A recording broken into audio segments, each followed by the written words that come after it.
Hello and welcome friends. This is the second lecture on the state and sovereignty, and in this lecture we will start with discussing very briefly about what is modern nation state, and then particularly we will focus on the three kinds or three major conceptualization of modern state from liberal, Marxist and feminist perspective. So, we will discuss the liberal, Marxist and feminist conception of the state in the later part of this lecture. So, to begin with this modern state, as we have discussed in our previous lecture, is a modern development in terms of organizing a political institution which is impersonal, that means different from both the ruler and the ruled, and this kind of political institution in terms of impersonal rule emerged only in the modern times. So, even state as a political institution may have existed before the modern times, but the nature of that state was very personal. So, for example, pre-modern state in India can be referred to say Mughal state or Gupta's state or Ashoka's state and so on. So, we associate the political authority or the state with a particular dynasty, with a particular ruler and so on. Only in the modern times the state as an institution exists distinct from both the ruler and the ruled.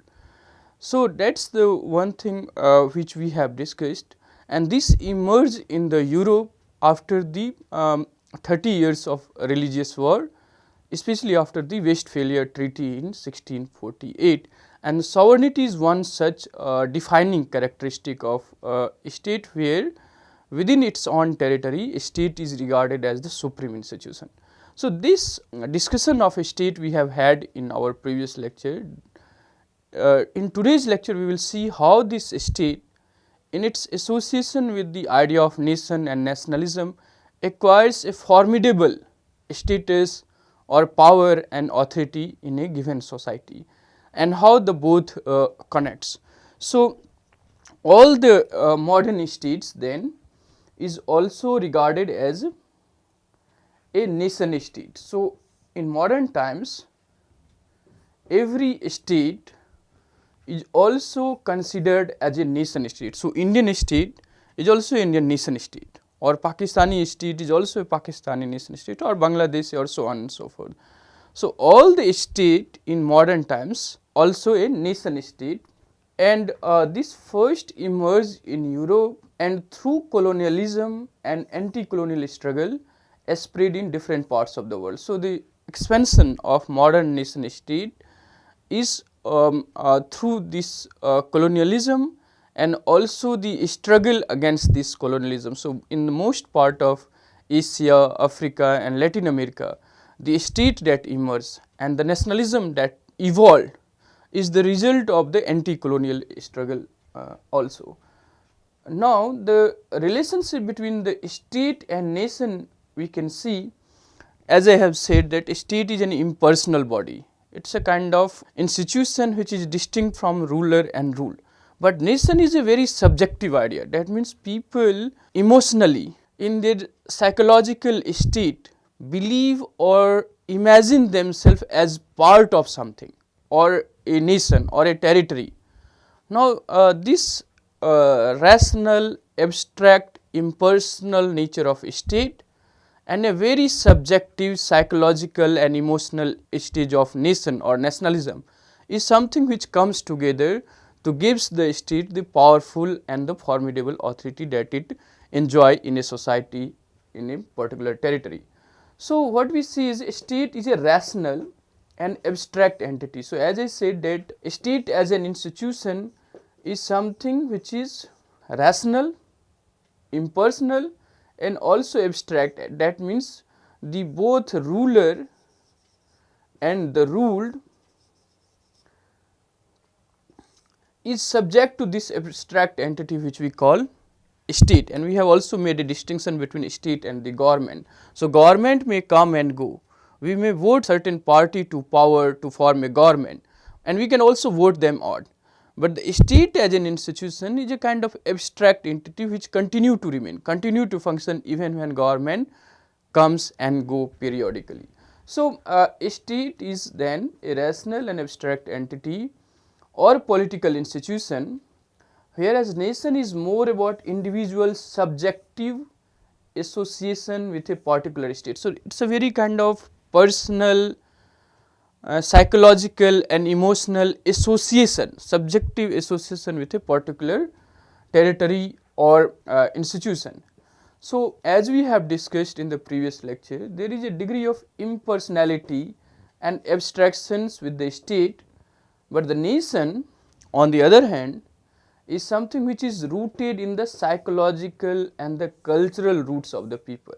So, the nation becomes then a kind of legitimizing, a kind of enabling power or enabling entity for the state, and the power of the state in modern times is also associated with this idea of nation, nationalism, which makes the existence of a state very personal, very subjective. So, the power of this idea of nation is so overpowering that people is more willing to get killed for this idea of nation or protecting their nation from say external aggression, from any kind of encroachment. So, people are willingly to die for that country or that nation than to get killed, and their dying for that land or that territory or nation is something which is celebrated. Now, from where comes the authority or power of this idea of nation, where people are willing to get killed for protecting the nation or defending the nation than killing the other person. So, the roots of the power and authority of this idea comes from the psychological and cultural roots or the subjective association of people with a particular nationhood. So, there is lots of definitions and arguments about nation and nationalism, which we are not going to discuss. For our purpose, the objective is to understand how state as an impersonal abstract entity get intertwined with the idea of nation and nationalism, and in modern times therefore, all the nation, all the states is regarded as a nation state, where the characteristic of a nation and a state logically speaking differs from each other, where one is abstract, rational, impersonal, the other is more subjective, psychological and emotional. So, nation and nationalism, although very briefly, is a modern phenomena, and historically it also emerged in Europe, especially in the context of industrialization or print capitalism, and extended from there in different parts of the world. And there have been different waves of nationalism. So, first in Europe you have civic or ethnic nationalism. In the context of France and Germany, we often make this distinction. Then there was the rise of Eastern Europe and their assertion for self-determination, and Latin America, and then later on the anti-colonial struggle in the Asia and Africa is the reflection of different waves of nationalism in modern times, which historically emerged in the Europe. Nationalism also has a kind of inclusive and exclusive phenomenon. That means within a territory, everyone that resides is part of that nation, but it is also something which excludes those who are not part of that territory. So, the territory, as for the state, so is for the nation, becomes a crucial determining factor for the constitution of the nation or the imagination of the nation, and it has created a lot of tensions, conflicts, wars and competition in the international. So, the modern historical or contemporary development in different parts, we have seen tensions or escalations on the borders between two countries in the name of protecting the territory or the border of a sovereign nation state. So, First World War, Second World War or the Cold War and so on and so forth in different part of the world is the result of that disputes, which often comes from the border or protecting the border of a nation state. So, this idea of nation and nationalism, which is a modern idea, emerged simultaneously with industrialization or print capitalism, gives a kind of subjective existence of the state. So, state which is impersonal, detached, abstract entity, in its combination with the nation or nationalism, people psychologically, emotionally associate themselves with the political organization in that, in a particular territory. So, it remains one of the most powerful and legitimizing entity in modern world, and there are numerous communities still fighting for the creation of their own nation. So, in many parts of even a sovereign nation state, you may find many communities, many groups still fighting for creating their own nation. So, this idea and the willing sacrifice for realizing this idea still motivates or inspire a number of communities in different parts of the world, and therefore, by having one's own nation is also equal to having one's own identity as independent or sovereign without any subjugation from the external authority. So, say when we were fighting the British, the inspiring idea of or motivation for fighting the British was to have one's own nation and opportunity to express one's opinion independent of any external control or regulation. So, this assertion or the idea of having independent voice without any subjugation of external authority is something which continue to motivates many communities and groups in different parts of the world. It is also equal to assertion of one's own independent identity. So, the power and legitimacy of modern state becomes formidable after its associations with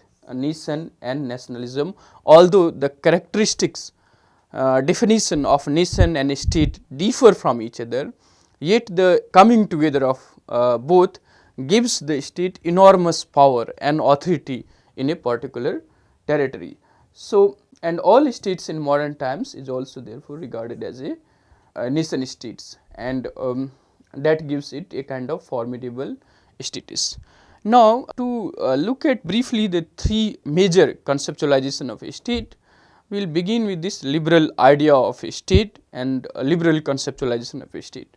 So, we will discuss a broader understanding of a liberal state, and within liberalism you have different strands of liberalism, starting from liberal conservatism to liberal egalitarianism to a kind of welfare oriented liberalism and so on, and strong libertarianism or multiculturalism also. But we are particularly focusing on the broader conceptualization or collective theorization among the liberals about the modern state. So, in liberal conceptualization of a state, we find that the focus in this whole philosophy of liberalism is based on the idea of individual which is rational agent and capable of making decisions that governs his or her life. Now, the whole liberal philosophy is based on this idea of individual being rational, capable of taking his decisions that governs his life, and state, society or any other institution have no business in interfering in the matters that is concerning the individual. Then why there is a need of a state? The need of a state is to ensure that the individual exercise maximum freedom or there is no threat to his life or property. So, in liberal philosophy, broadly speaking, the idea is to ensure that individual rights are not violated. So, state is there to protect certain rights of the individual, and second, that individual gets the opportunity to exercise his freedom without any coercion, without any interference either from the state or from any other entity in the society. So, state in the liberal philosophy is given a very minimal role of maintaining law and order and ensuring that individuals should get the condition to exercise his or her freedom more freely without any coercion and interference. So, that is the kind of overarching basic argument in the liberal conceptualization of a state. So, first it focuses on individual rights and freedom, that is absolute, it must not be interfered with, it must not be coerced or constrained. It also argues a neutral, that is a very crucial thing, and minimal state. Minimal state in terms of its role, what should be the role of a state? Should it be a nanny state, as in the welfare state we have talked about, that it should take care of the vulnerable society, weaker sections in the society, or those who are dependent? States should have a role to do that, or states should provide certain services like health, medicine, education and so on. Now, in the liberal philosophy, the idea of a state and its role is very minimal. A state should have a very minimum role of maintaining law and order. So, the raison d'etre or the very reason for the existence of modern state is to maintain law and order. That is their prime minimum responsibility. Now, often we see many states involving in different activities, even in say industrialization of a society, or providing education or medical care or so on, another kind of welfare program. But in the liberal understanding, the state has a very minimal role. The other feature of a state is a neutral. This comes from this impersonal nature of the rule. So, a state must not take sides, a state must not be act or form policy on behalf of a particular groups in the society. So, a state as an institution is a neutral entity in the society. So, it is not something which takes side when society and its groups are competing with each other.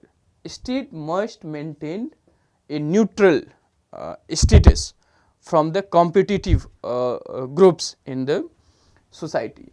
So, this conceptualization of state replaces the divine right theory of the state, which justifies the existence of the state in the name of divine right. So, the king and his rule is legitimate because the king is representative of God on the earth. So, the very legitimacy why you should obey the king is based on the idea that he is the representative of God on the earth and therefore, you must obey the king. Now, this understanding of divine right of state is replaced by this idea that only that form of state is legitimate that is based on the consent of the people. So, in liberal understanding, the legitimacy of the state is not because it maintains something or it does something, it has some other basis of its existence. The legitimacy of state in liberal philosophy is based on the idea that it is based on the consent of the people. So, the consent of the people or those who are ruled. So, the legitimacy of the modern liberal state comes from the consent. So, that is why in most of the democratic liberal society you have free and fair election periodically. That free and fair election periodically gives the mandate or the consent to a particular party to form government or to rule the people. So, this idea of rule based on consent of the people becomes the legitimizing idea for the government and not the divine right theory and on other functions that a government or a state performs. So, a state then works for the common good of the society and not the good of any particular groups. So, state work for the common good of the society and its major activities understood as maintaining law and order. So, law and order is the condition. So, suppose if there is no law and order, there is anarchy, there is chaos, and if there is anarchy and chaos, everyone's life and property is at stake, and if the property and life is at stake, then there cannot be any progress, there cannot be any development. Nobody will trust and abide by the contract if it is against his or her own interest. So, maintaining law and order is the minimum or the most crucial role of the modern state, and ensuring everyone is treated with equality without any discrimination. So, this feature of modern state is also very modern liberal state is crucial, that it treats everyone in the society equally.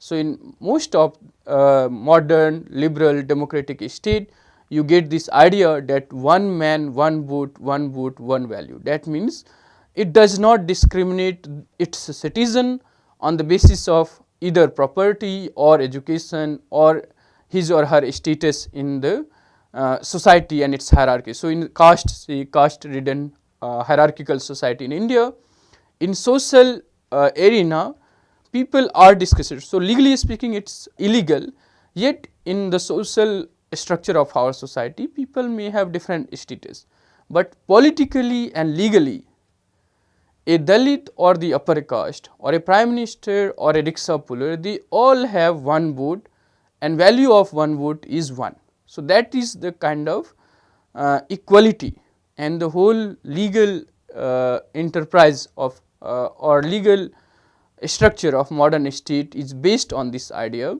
that it treats all its citizens equally without any discrimination, and that comes from the impersonal or the neutral status of a state. So, in other words, a liberal state regards individual as moral and rational agent, and a state's role is seen as providing them the conducive condition for the growth and prosperity. So, the role of a state is not really to involve in industry, to work for development and so on. In liberal idea, the ideal state is that state which provide law and order and ensure the condition where individual can exercise his freedom, that will lead to the growth and prosperity in the society. So, it is the origin and the growth of liberal state can be traced back to the political struggles that took place in England and France with the rise and growth of capitalism, which led to free market economy. So, in modern times in Europe, there was a growth of mercantile capitalism under the absolutist monarchy. Now, these mercantile capitalists wanted the monarch to provide them certain security, and with that security they conducted trade and business in faraway places.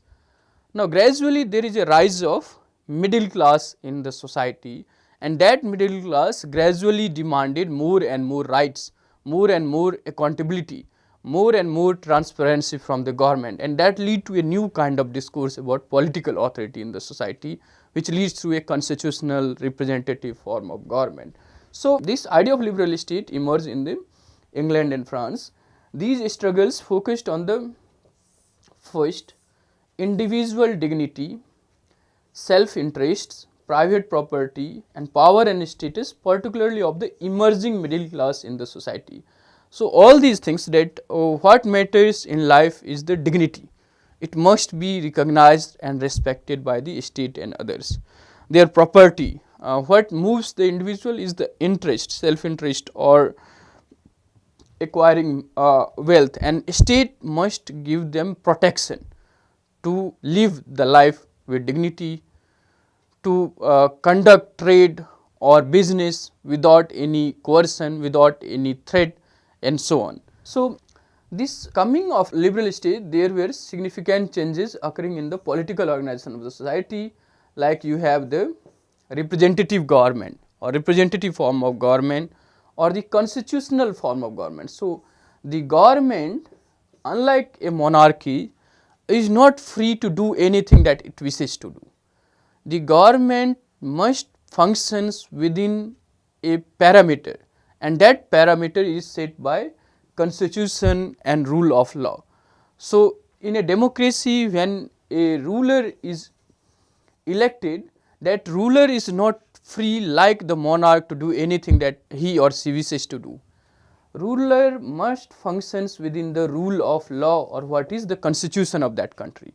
So, this idea of a representative form of government, that government is only legitimate if it represents the will of the people or if it has the consent of the people. So, that is one, and once they are elected, they must functions within a set parameters, that is set by the constitution or rule of law. So, ruler and ruled are both governed by a particular set of parameters, that is the constitution and rule of law.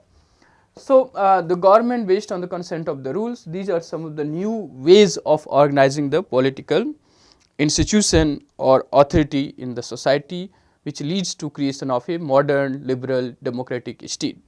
So, it is traced on a new discourse on rights to uphold the natural rights and basic rights of humans like right to life, property, freedom, justice and so on. So, these are the rights which state is supposed to protect for the individual. Adam Smith, a liberal thinker, emphasized on the individual urge to maximize economic interest or to achieve material gains and thereby to improve their living standards or fortune. So, the motivation for the individual is to work or to take decisions which is economic or material governing his or her life. Now, Smith argued that if a state provides the condition of freedom to individuals to take material and moral decision concerning his or her life, the resulting society would be a free and prosperous society. So, why we need a free society? Because free society ensures or provide the conditions to the individual to take decisions which is material or moral that governs his or her life. So, that society which is free and provides the condition for taking decisions about the material and the moral matters to the individual will be a prosperous society. So, the whole justification of free market economy or free society is based on the idea that if a society and economy give freedom to its individual, the resulting society would be a more prosperous and free society. So, he talks about a free market economy and less interference by the state in the functioning of that free market economy. So, Adam Smith, The Wealth of Nation, argues about a society or creating a society and state which will have no interference or less interference in the matters that affect the moral and material life of the individual. In other words, the individual should be left free to take moral and material decisions concerning his or her life, and if that is the condition, then the resulting society would be a more prosperous and wealthy society. So, for liberals in general, therefore, they also most of the liberal thinkers or philosophers, they will argue for the protection of a free market economy, and commerce and trade in their assessment would create a good and welfare oriented government in the society which will work for the benefit of all without taking the side, without being prejudiced or biased against a particular community or group of individual. So, commerce and trade is conducive for a good and welfare oriented government according to the liberals. Now, for liberals, then the role of a state is to carry out a legal framework under which market can function well. So, the market here means the idea of free market. So, there should not be any regulation or interference in the functioning of market, because it is understood in liberal philosophy that market has its own laws of which we call Say's law of demand and supply. So, demand and supply is guided by the demand. If demand is high and supply is low, price will be high, and vice versa. If demand is less and supply is more, the price will be less. So, market in this assessment has its own logic or its own self regulating mechanism which we call invisible hand of market. Now, the state in this kind of economy must refrain from interfering or regulating the functioning of market. The idea is to ensure that the contract is followed by the party involved in that contract. So, the state has a very minimal role to create a legal framework under which market can function well without interfering, without regulating the market. So, market should be left free, but its operation should be under a legal framework where the contract or the party involved in the contract must abide by the terms of that contract, and if they do not, there is a state to arbitrate. So, that is the role of a state in regulating, in supervising the functioning of market without any interference, without any direct control. So, and it should also maximize the opportunities and prosperity for everyone, and a state should thus focus for adjudicative or the legal rules. So, liberal argues that citizens have the right to overthrow government. So, in liberal idea that overthrowing the government is the right of the citizens if the government fails to fulfill the desired roles and functions, such as creating condition for human happiness and well-being. Suppose if a government fails to maintain law and order, so citizens have every right to throw that government out in the next election. So, in all liberal democratic state, elections are held periodically in 4 years, 5 years or 6 years, and the citizens have the right to throw the government if that government do not perform to their satisfaction, for their benefit or happiness or well-being. So, in conclusion, we will find that liberals wanted to ensure maximum freedom to individuals and therefore regard the state as necessary evil. So, it is a kind of limit or restrains the individual and his freedom, but this restraint and limit to individual freedom is regarded as necessary evil, because state ultimately provides the condition or ensure law and order which helps or which provides the conducive condition for the individual to grow, to develop, to innovate or to exercise his freedom. So, the idea is to have or to ensure maximum freedom to individual, and yet a state is seen as a kind of necessary evil. As for them, without a legal authority in the form of a state, individuals' lives and property will be under constant threat, and if the lives and property of the individual is under constant threat, that would be detrimental to peace, progress and prosperity of the society, and therefore you need a state even if it is evil, even if it limits or restrains your activities. Thus, the state in liberal framework should perform the minimum role of maintaining law and order and enforcing contract. It will lead to overall progress of individuals and society as well. So, that is the conception of a liberal state. Now, moving on to the Marxist conception of a state, which is in contrast to the liberal idea of a state, where a state is not seen as impersonal or neutral. In fact, Marxist argument is that a state is a kind of or a tool of exploitation in the hands of one class against the other. So, they focuses on the class nature of the modern state. So, modern state, in contrast to the liberal conception of a state, according to Marxist, is not a neutral state, not a impersonal state. In fact, state functions on behalf of a particular class to protect their interest against the interest of the majority. So, Marxist focuses on the class nature of the modern state, and in their conceptualization, a state is seen as an instrument of exploitation in the hands of one class against the other. So, the Marx idea on a state was put forward as a counter idea to Hegel's notion of a state. So, we will discuss this Hegelian notion of a state. For Hegel, as we have discussed in our previous lecture also, that a state is seen as a kind of march of God on the earth. So, the ethical life or realization of ethical life according to Hegel is possible only in a state. So, Marx was not supportive of this Hegelian idea of a state, which is guided by universal will. So, we will discuss this idea, what is this universal will.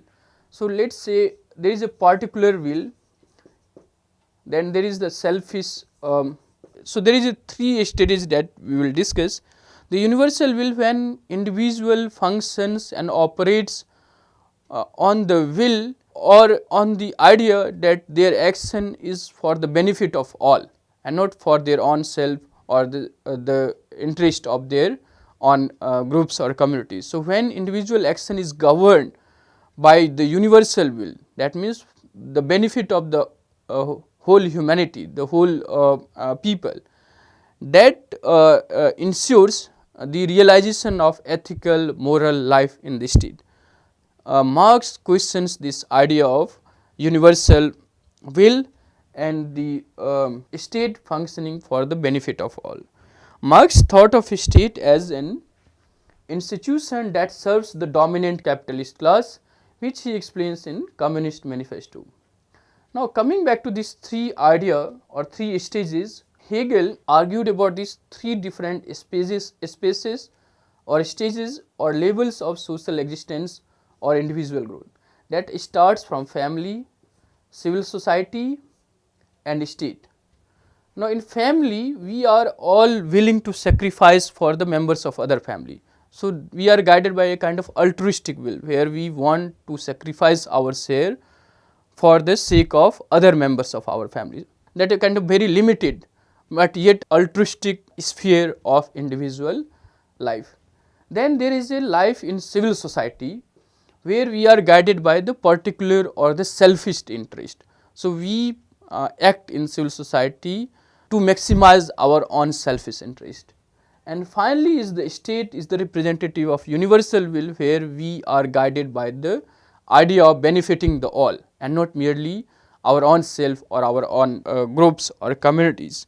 So, in Hegelian idea of progression, these three stages is necessary to realize a moral and ethical life and to enhance or realize one's freedom.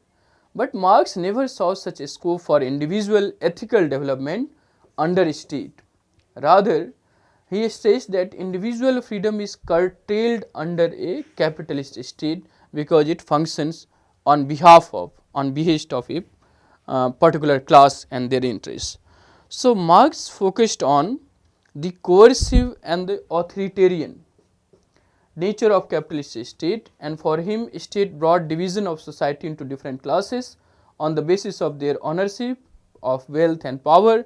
So, usually in Marxist analysis, society is divided between those who own the means of production and therefore bourgeoisie, and those whose very survival is dependent on working or they do not own the means of production and they are the majority or proletariat. So, this division of society in a capitalist economy led Marx to argue in Communist Manifesto that the modern or the exact line is that the executive of the modern state is but a committee for managing the common affairs of the whole bourgeoisie. So, the state is seen as a instrument in the hands of those who own the means of production, and the state always protect and promotes the interest of that class against the interest of the proletariat. So, that is one view on state in Marx which is also matured and which comes later in Communist Manifesto. But in Marx there is also one or second view of state which is in the 18th Brumaire of Louis Bonaparte, where he talks about a kind of relative autonomy of the state. So, in the social classes, a state managed to impose its will on all the classes in the society. So, a state in that kind of society may appear a bit autonomous from the classes. So, in Communist Manifesto we have seen that a state is controlled by the classes which owns the means of production, that is bourgeoisie.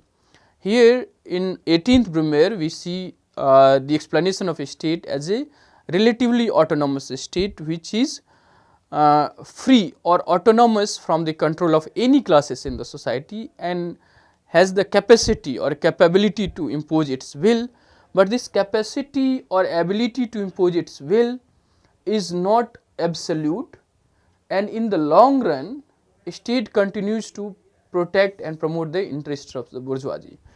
Thus, Marx argued that in a class divided society,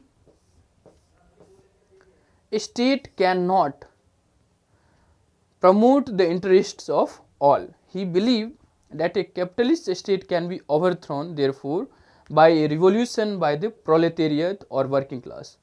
The capitalist state would then be replaced by what he calls socialist state under the dictatorship of proletariat, which would eventually lead to a classless and stateless society. So, that is the overall vision and objective of creating a society which will not be divided into propertied or those who do not own the property, have or have nots, or bourgeoisie or the proletariat. So, that would be a kind of classless society which will no longer need a state to govern itself. Now, the third and the final conceptualization of state for today's lecture is the feminist conception of a state, which focuses on this claim of a state to be a neutral institution. So, feminism questions the neutrality of the state, which is blind to the gender based discriminations, women's conditions in the public and private spheres, the political rights, equal distribution of resources, rights to equality with men, and so on. So, a state in its claim to neutrality according to feminists are blind to the gender discriminations or the unequal distributions of resources or unequal access to the services in public and private spheres of social life. So, feminist questions the state neutrality which perpetuates, which do not resolve this discrimination on the basis of gender in the society or in the public sphere. So, feminists are interested in analyzing the state's role or its intervention in dealing with women's issue and concerns like gender discrimination in society. Now, we have discussed in one of our lecture on power or the feminist conception of power. Within feminism there are different opinions. So, starting from liberal to a Marxist to a radical feminism, you see a range of debates and discussions about creating a just society which would be gender just as well. So, there is a kind of multiple voices within feminism. Radical feminism most crucially argued about not just the questioning the neutrality of the state and demanding equal respect or equal legal and political rights, but it characterizes the state as a patriarchal state, where the dominance of male is extended from family to the society to the state, and all the decisions or the policies are framed or the positions are held only by the male, and there is this question of preferential or the reservation for women and so on. They are against the class exploitations and inequalities existing in a liberal state. So, they believed discrimination and inequality or disparity between men and women lies in family. So, that is the source of a patriarchal state, which radical feminists argued about, and particularly in the organization or structure of labor within family, which extend in the outer world of society and state as well. So, the extension of gender discrimination that exists in the family is extended in the sphere of society or state as well.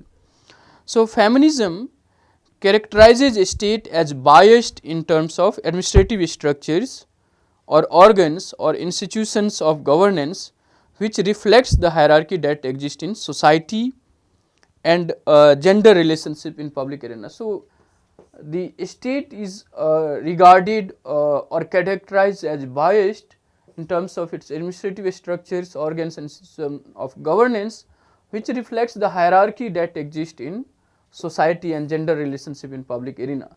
So, they view man or male as taking over offices or recruitment in government jobs where men's dominance is prevailing and their decisions and interest determining how power is exercised through different organs or institutions of the state. So, most feminists believe that gender subordination is true for all classes, all societies, all households, and more precisely it is prevalent across economic classes in the world. Now, feminists are also very critical against the liberal state and its dichotomy of public and private sphere. So, the basis of a liberal state is this distinction between private and the public. Now, private space is regarded as a space where a state must not form law and individuals should have maximum freedom. Only the matters concerning the public state can legally regulate and limits certain activities of the individual that is related to the public life. So, state as an institution is about maintaining, regulating or ensuring law and order in the public life. So, the organization of polity rests on this dichotomy between public and the private life, where individual enjoy maximum freedom in his private life, but his public life can be regulated or restrained on reasonable grounds by the state. Now, feminist questions this dichotomy between public and the private and assert the personal is political. So, in this liberal dichotomy, family is seen something as the matter of private, and therefore, state should not interfere into that.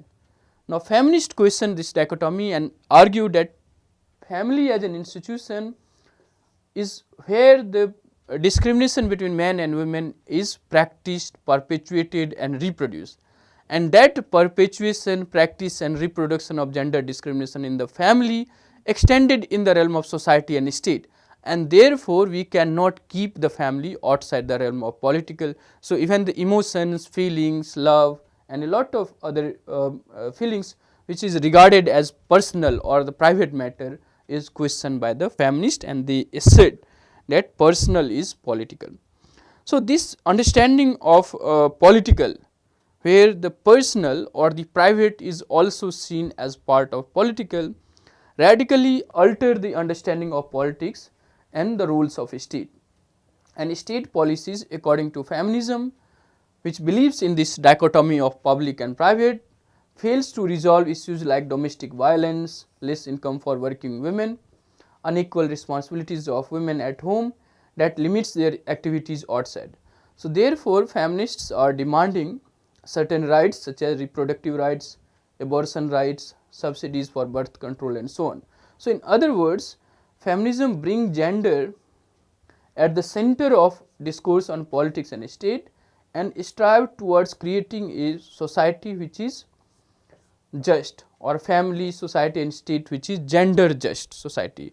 So, the idea or the realization of liberty, equality and justice is not possible unless the gender justice is also ensured, and that is the contribution of feminism towards understanding of politics and state and its role in creating a society which is not just legally and politically just for half of the population, that is only for male, but also includes and ensure the participation and empowerment of female or women.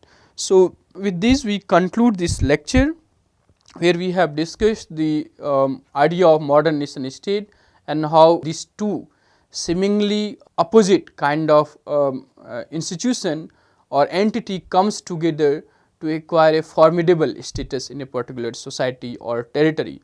And then we discussed the liberal, Marxist and the feminist conception of state. So, on these lectures or these themes, you can focus some of these readings like Rajiv Bhargava, Martin Conroy and John Haberman and Paul Graham, and wrote Deborah on the feminism and state. So, these are readings for today's lecture. Thanks for listening. Thank you all.